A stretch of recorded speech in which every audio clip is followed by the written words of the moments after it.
డబ్బు, అనారోగ్యం, ఉద్యోగం, వ్యాపారం, అప్పులతో బాధపడుతున్నారా? మీకోసమే launch your future programme.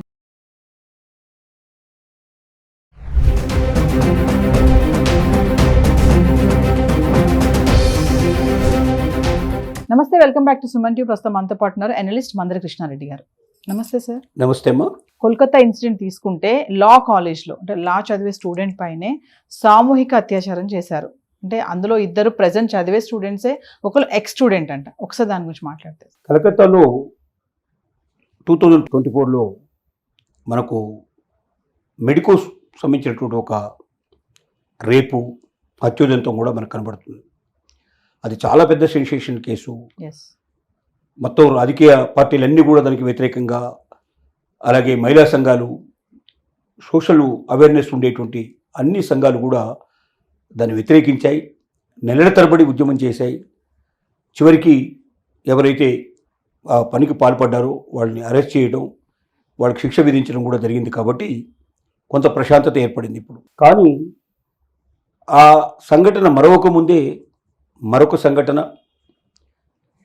Calcutta లాంటి ప్లేస్ యాక్చువల్గా కాళీమాతని ఆరాధనగా చూస్తారు. అక్కడ ఆడవాళ్ళను కూడా కాళీమాతతో పోలుస్తారు.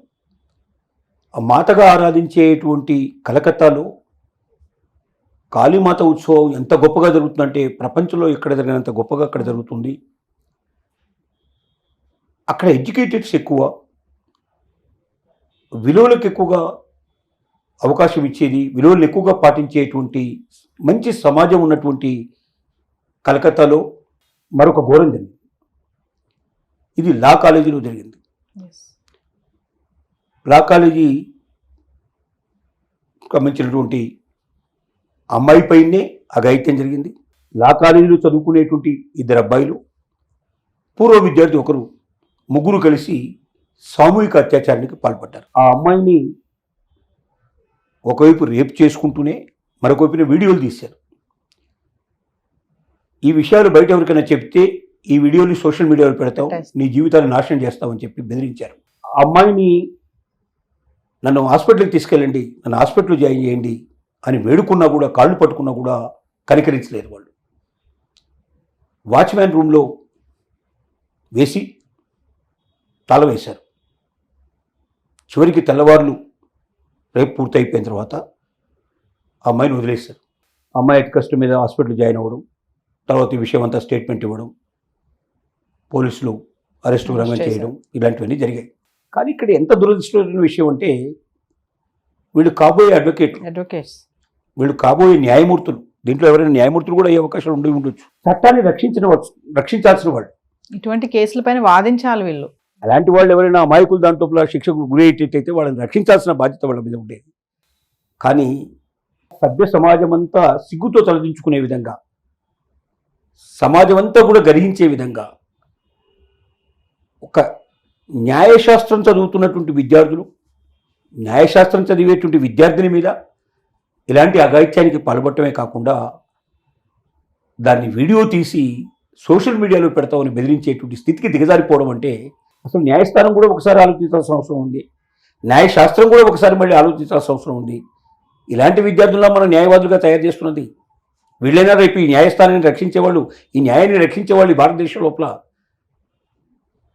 అందుకే ప్రతిరోజు ఏమవుతుంది ఇక్కడంటే, అన్యాయాలు చేసిన వాళ్ళని, అక్రమాలు చేసిన వాళ్ళని, తప్పులు చేసిన వాళ్ళని, నేరాలు చేసిన వాళ్ళని రక్షించేందుకు కూడా అడ్వకేట్లు ఉపయోగపడుతున్నారు. మరి ఒకరు న్యాయం వైపు వాదిస్తుంటే ఇంకొకరు అన్యాయం వైపు కూడా న్యాయమే వాదించేటువంటి వాళ్ళు ఉంటారు. వాళ్ళు అడ్వకేట్లే, వీళ్ళు అడ్వకేట్లే. న్యాయశాస్త్రం ప్రకారం అది కరెక్టే కావచ్చు. మాకు శాస్త్రం ఇచ్చింది అంటే అతడు అపరాధి అని, అతడు నేరస్తుడని తెలిసేదాకా అందరూ నిరపరాధులే అనేటువంటి భావంతోనే వాదిస్తారు. అది రుజువు అయితేనే కదా అతను నేరస్తుడు అనేది. అప్పటిదాకా అతను నేరస్తుడు కాదు కదా. నేరస్తుడు కానప్పుడు అతను నేరస్తుడు కాదేమో అనేటువంటి భావంతో మేము వాదిస్తాం. నేరస్తుడు అవునో కాదో మేం కాదుగా చెప్పాల్సింది, న్యాయమూర్తి చెప్పాలి. మా పని ఏమిటి, వాదించడమే మా పని అని ఈ రకంగా వాదించే వాళ్ళు చాలామంది ఉన్నారు. కానీ ఏదేమైనప్పటికీ విలువలు అనేవి రోజు రోజుకు దిగజారిపోతున్నాయి. ఈ రకమైనటువంటి పరిస్థితుల్లో ఒక్కొక్కసారి మనం ఎటు వెళ్తున్నాం, సమాజం ఎటు వెళ్తుంది, మన అమ్మాయిలు సురక్షితమేనా, న్యాయశాస్త్రం చదివేటువంటి అమ్మాయికి దిక్కుమొక్కు లేకపోతే మామూలు అమ్మాయిల పరిస్థితి ఏమిటి? ఇలాంటి అనేక రకాల ప్రశ్నలు దీంట్లో వచ్చి పుట్టుకొస్తాయి. దాంట్లో ఒకరు మరి ఇప్పుడున్నటువంటి తృణమూల్ కాంగ్రెస్ ఏదైతే అక్కడ అధికారంలో ఉన్నదో దానికి సంబంధించినటువంటి వ్యక్తి అని, అతను స్టూడెంట్ విభాగం లోపల చాలా క్రియాశీలకంగా తృణమూల్ కాంగ్రెస్ తరఫున పనిచేస్తున్నాడని చెప్పి తెలుస్తోంది. మరి ఇప్పుడు ప్రభుత్వం మీద కూడా, ప్రభుత్వం వ్యతిరేకంగా ఉన్నటువంటి బీజేపీ దాని మీద విపరీతంగా చెప్తోంది.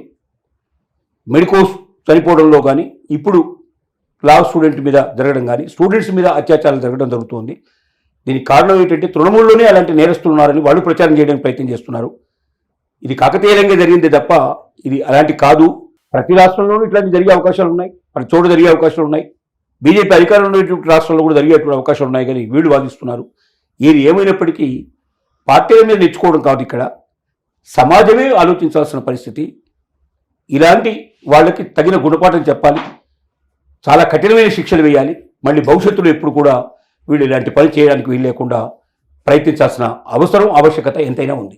అంటే సార్, కమింగ్ టు తల్లిదండ్రుల గురించి కూడా మాట్లాడుకుంటే, అంటే వాళ్ళ పెంపకం కూడా ఎలా ఉందనేది కూడా చూసుకోవచ్చు కదా ఒకసారి. అంటే తల్లిదండ్రులు అసలు ఎలా చూసుకుంటున్నారు వాళ్ళు? ఒకటి, తల్లిదండ్రుల చేతుల్లో అసలు పిల్లలు ఉన్నారా లేదా అనేది ఒక పెద్ద ప్రశ్న పరిస్థితి ఏర్పడింది వాళ్ళు. ఎందుకంటే తల్లిదండ్రులు ఎక్కువ మంది డబ్బు సంపాదన మీద ఎక్కువగా ఆలోచించాల్సిన పరిస్థితులు ఏర్పడుతున్నాయి. వాళ్ళకున్న పరిస్థితులు వాళ్ళకి అలాగా పురోగమించే పరిస్థితి ఏర్పడుతుంది. పిల్లల్ని చూసుకునేంత టైం కానీ, పిల్లలు ఏం చేస్తున్నారో తెలుసుకునే టైం కానీ లేదు. కాబట్టి ఇద్దరూ సంపాదిస్తున్నట్టయితే అవసరమైతే ఒకరి సంపాదన తగ్గించుకోనైనా, ఒకరి సంపాదన లేకపోయినా, పిల్లలు బాగుపడినప్పుడు, పిల్లలు చెడిపోయినప్పుడు, పిల్లలు ఈ రకమైనటువంటి వాటికి అత్యాచారాలకు పాల్పడే పరిస్థితి ఏర్పడేట్టుగా తయారైతే మనం ఎంత సంపాదిస్తే ఏమిటి, మనం ఎంత కోటీశ్వరులు అయితే ఏంటి, లేదా ఎంత బాగా వాడి కారు, బిల్డింగు అన్నీ కూడా మనం సమకూర్చి పెడితే లాభం. చివరికి సమాజం అంతా కూడా అసహించుకునే పరిస్థితి లోపల మన బిడ్డ తయారయ్యే పరిస్థితి ఏర్పడిన తర్వాత అవి అవసరమా లేక ఇది అవసరమా? కాబట్టి అవసరమైతే పిల్లల కోసం కొంత మనం త్యాగం చేయడానికైనా సిద్ధపడి ముందుకు వస్తే తప్ప పిల్లలు రోజులకి ఈ రకంగా పరిస్థితులు వాళ్ళు తయారవడం మాత్రం ఇది సరైన విధానం కాదు, సరైన పద్ధతిలో వెళ్ళడం లేదు మాత్రం ఖచ్చితంగా చెప్పగలం. Thank you.